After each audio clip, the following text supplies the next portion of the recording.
É natural para nós sermos humanos, vermos um outro humano, mas Deus se fazer carne e osso, tempo, espaço, frio, calor, é um esvaziamento tremendo. Então, todo esse sacrifício de Jesus, de aceitar a cruz, a chicotada, o calvário, na verdade começou no dia em que ele aceitou descer do céu para a terra. Aqui já está um profundo esvaziamento dele, um profundo sacrifício dele em nosso favor. Quando nós vemos Jesus nascendo, menininho, lá na tábua da manjedoura, aquela tábua já é a prefiguração da cruz.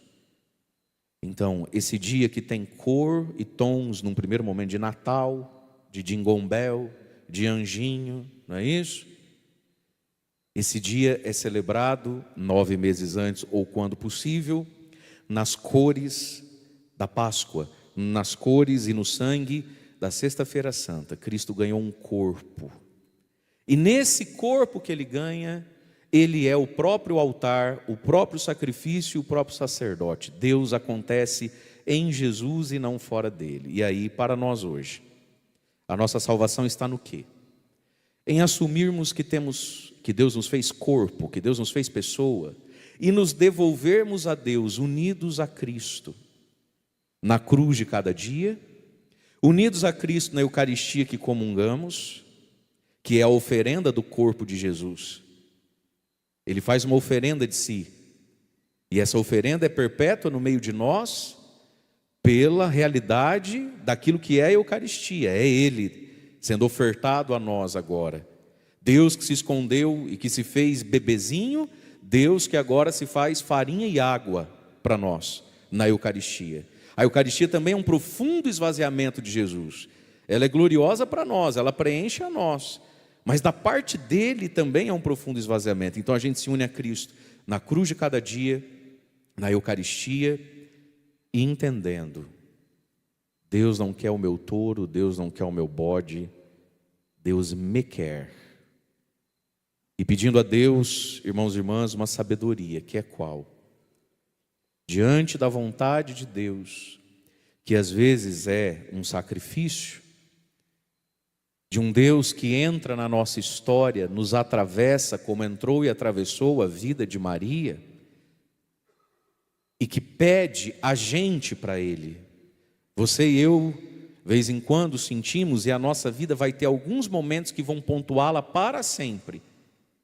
O nosso céu vai ser feito de alguns momentos, ou o nosso inferno também de alguns momentos da vida, onde Deus se apresenta e nos pede para Ele. E aí qual é a tentação?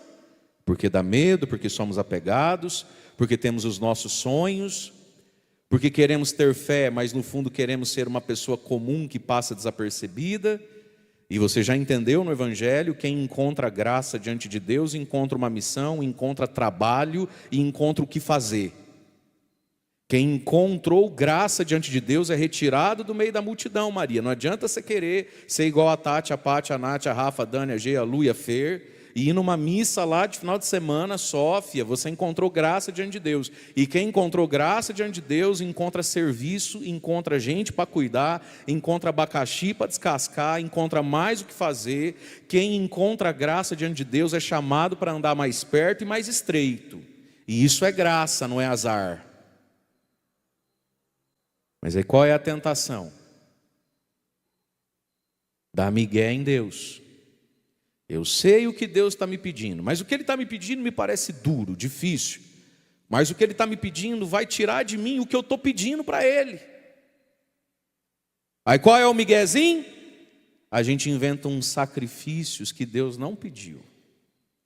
Você pode ver que todo mundo que está correndo do que Deus pede se justifica num monte de coisa que faz de bom, mas não era isso que Deus pediu de você.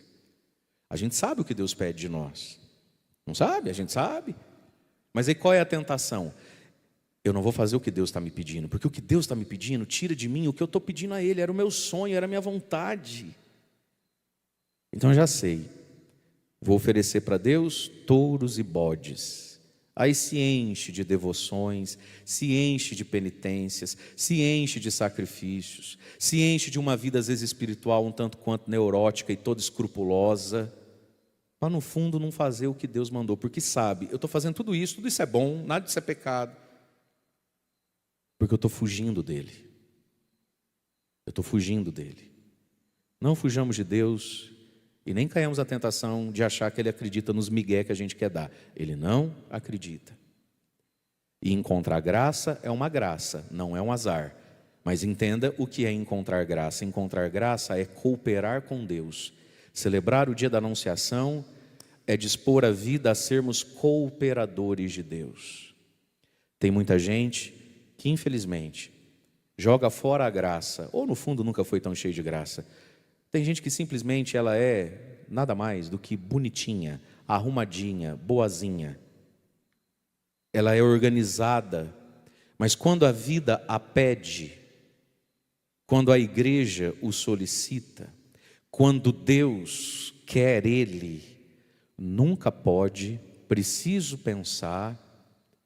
Conhece? Gente que tinha tudo para cooperar com a salvação do mundo, nunca está pronta. E aí a gente descobre, dá uma tristeza quando a gente descobre. Eu achava que a fulana era cheia de graça. Eu achava que o fulano era cheio de graça. Não é. Só é arrumadinho para si mesmo.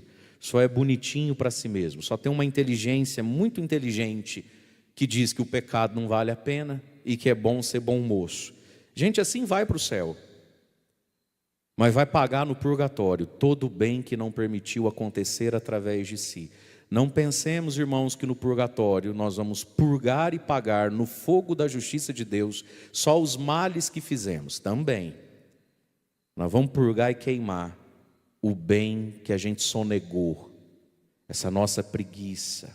Esse nosso tropeço sempre no estou com sono, estou cansado, eu tenho medo, eu não vou com a cara do fulano, porque eu e não outro.